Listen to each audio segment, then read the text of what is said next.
যে কোনো ব্রতভঙ্গ বা উপোসভঙ্গের পর মুখরোচক কিছু খেতে ইচ্ছে করলে তাহলে কিন্তু এভাবে বানিয়ে নিতে পারেন একেবারে ঝরঝরে সাবুর পোলাও। খুব সহজে আর একেবারে ঘরোয়া উপকরণে কিন্তু তৈরি হয়ে যায়। এর জন্য সময়ও খুব একটা বিশেষ লাগে না। এখানে আমি 100 গ্রাম সাবুদানা নিয়ে নিয়েছি, এটা বড় দানার সাবু। এবার তৈরি করবার আগে পোলাওটা সাবুটা কিন্তু ভিজিয়ে রাখতে হবে, আর ভিজিয়ে রাখার আগে ভালো করে কিন্তু ধুয়ে নিতে হবে। ভিজিয়ে রাখার আগেই যতটুকু যা ধুয়ে নিচ্ছি, তারপরে কিন্তু আর সেভাবে খুব একটা ধোয়ার সুযোগ থাকবে না। আর খুব একটা বেশি জল দিচ্ছি না, 100 গ্রাম সাবুতে খুব সামান্য জল দিয়ে ভিজিয়ে রাখছি। এতে করে এইটুকু জল দিলেই কিন্তু সাবুটা জলটা সোক করে নেবে আর এরপরে ঝরঝরে হয়ে যাবে। মোটামুটি 1 থেকে 1.5 ঘন্টা মতো কিন্তু সাবুটা ভিজিয়ে রাখতে হবে। 1 ঘন্টা বাদে দেখুন সাবুটা কিন্তু একেবারে ঝরঝরে আর একেবারে তুলতুলে নরম হয়ে গিয়েছে। এবার কড়াইতে সাদা তেল দিয়ে দেব। সাদা তেল গরম করে তাতে দিয়ে দেব চিনেবাদাম আর কিশমিশ। আপনারা আপনাদের পছন্দ মতো যে কোনো বাদাম কিন্তু এতে ব্যবহার করতে পারেন, কাজু বাদামও দিতে পারেন চাইলে, আবার চাইলে এভাবে চিনেবাদাম দিয়েও কিন্তু বানাতে পারেন। চিনেবাদামটা একটু নাড়াচাড়া করে নেওয়ার পর দিয়ে দিলাম কিশমিশ। এবার বাদাম আর কিশমিশটাকে বেশ ভালো করে ভেজে নেব। কিশমিশগুলো ফুলে ওঠা পর্যন্ত কিন্তু ভাজতে থাকতে হবে মিডিয়াম টু লো ফ্লেমে গ্যাসের আঁচটাকে রেখে। দেখুন কিশমিশগুলো কিন্তু ফুলে উঠেছে, মানে ভাজা কিন্তু হয়ে গিয়েছে। এবার তুলে নিচ্ছি। বাদাম আর কিশমিশটা তুলে নেওয়ার পর এবার এই তেলেই দিয়ে দেব ভিজিয়ে রাখা সাবুটা। সাবুটাও হালকা ভেজে নেব, এতে করে কিন্তু পোলাওয়ের স্বাদটা অনেক বেড়ে যাবে। বেশ ভালো করে ভেজে নিচ্ছি ঝরঝরে করে।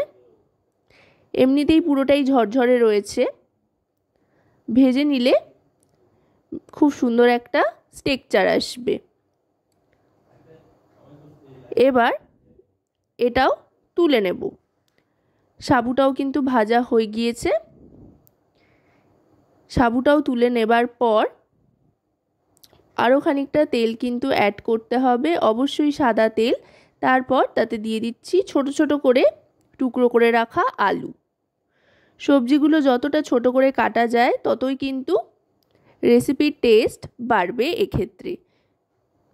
আলুর কুচিটা দিয়ে দেওয়ার পর সামান্য একটু ভেজে নিচ্ছি।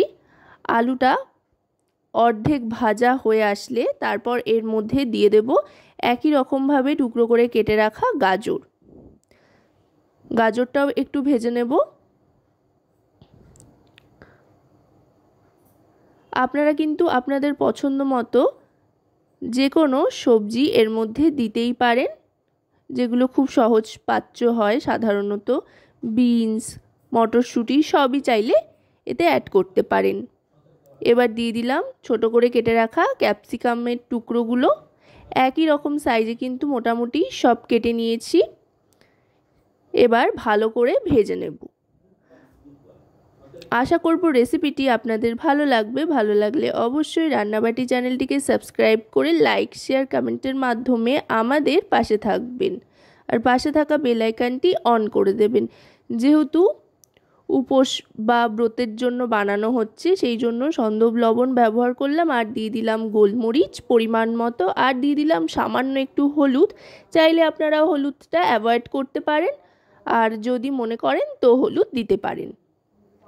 হলুদের জন্য কিন্তু স্বাদে খুব একটা কিছু হেরফের হবে না। এবার ভালো করে মিশিয়ে নেওয়ার পর দিয়ে দিচ্ছি সামান্য চিনি, এতে করে স্বাদে একটা ব্যালেন্স আসবে। চিনিটা দিয়ে আরও খানিকক্ষণ মিশিয়ে নিতে হবে, আর দেখতে হবে সমস্ত সবজিগুলো ঠিকঠাক সেদ্ধ হয়েছে কিনা। আলু আর গাজরটা মোটামুটি নরম হয়ে আসলেই কিন্তু বোঝা যাবে যে সমস্তটাই ঠিকঠাক সেদ্ধ হয়ে গিয়েছে। এবার দিয়ে দিচ্ছি আগে থাকতে ভেজে রাখা বাদাম আর কিশমিশটা। বাদাম আর কিশমিশটা মিশিয়ে নেওয়ার পর এবার কিন্তু গ্যাসের ফ্লেমটা মিডিয়াম টু হাইতে করে দেবো। মিডিয়াম টু হাইতে করে দিয়ে তারপরে সাবুদানাটা দিয়ে দেবো, যেটা ভেজে রেখেছিলাম। সাবুদানাটা দিয়েই কিন্তু সঙ্গে সঙ্গে নাড়তে আরম্ভ করতে হবে, আর অনবরত কিন্তু নাড়তে থাকতে হবে, তা না হলে কিন্তু সাবুদানা একটা লেগে যাওয়ার সম্ভাবনা থাকে কড়াইতে। সেই জন্য ভালো করে নাড়তে থাকতে হবে আর খুব ভালো করে মিশিয়ে নিতে হবে। দেখুন দেখতে কতটা কালারফুল হয়েছে, আর খেতেও কিন্তু দারুণ লাগে, বেশ মুখ ছাড়ে, চটপটা একটা ব্যাপার। এবার কিন্তু আমি গ্যাসের ফ্লেমটা অফ করে দিয়েছি, আর এবার আস্তে আস্তে সার্ভ করে দিচ্ছি। তো আজকের এই রেসিপিটি আপনাদের কেমন লাগলো সেটা কিন্তু অবশ্যই আমাকে কমেন্টের মাধ্যমে জানাবেন। সকলে খুব ভালো থাকবেন ও সুস্থ থাকবেন, এবং রান্নাবাটির পাশে থাকতে ভুলবেন না যেন। আজকের মতো তবে এ পর্যন্তই। আবার খুব শিগগিরই চলে আসব নতুন কোনো ভিডিওর সাথে।